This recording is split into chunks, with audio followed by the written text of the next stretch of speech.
prevention seeks to try and halt or slow the disease before so much damage has already been done in the brain that's going to ultimately lead to impairment. And we think that there is a tipping point, that once the disease has progressed so far, there's no holding it back.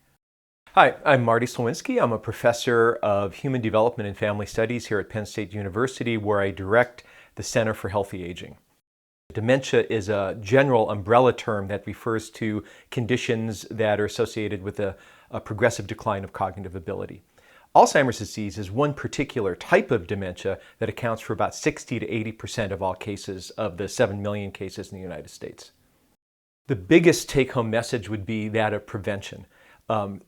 If you've been following the news, you know that pharmaceutical companies have been trying to develop treatments for Alzheimer's disease with mixed success. But what we know for certain is that there are steps each individual can take to reduce their risk of developing dementia in later life. The first most important risk factor might be surprising to people: hearing loss that's untreated. That is the number one risk factor for dementia. And the good news about this, even though many people as part of normal aging experience hearing loss, getting it treated completely undercuts the risk associated with this. What might you avoid doing if you have difficulty hearing? You might avoid socializing because you can't follow conversations. And again, we know that being isolated socially is also a risk factor for not only dementia, but heart disease and all-cause mortality. Another hypothesis could have to do with the fact that if sound is not getting into the brain, our brain isn't being stimulated or activated. So it's kind of like living with blinders on and earplugs in. Your brain isn't getting the external stimulus that it needs. So this doesn't cause Alzheimer's disease, but it can accelerate its progression.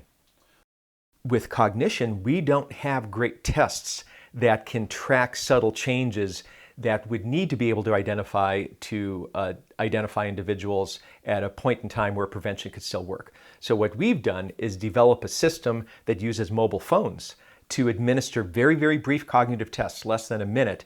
We can do this repeatedly. We can do this in ways that are convenient for individuals. And these types of tests are very, very sensitive and very specific to subtle changes, which make them ideal tools for incorporation into prevention research. All of our technology is open source, so our mobile cognitive tests are being used by a number of different researchers at different institutions. We partnered with some companies to deliver them through their mHealth apps, and we're hoping to actually even broaden this and make this part of different systems that are used in healthcare and healthcare research. It's a burden not only in the person with the disease, but also those caring for them. Devastating. For society, this is really very important because of the economic and financial drain. So if we could just come up with a prevention tool that could delay the onset by 6 months or a year, this would result in tens of billions of dollars of savings in healthcare and long-term care costs.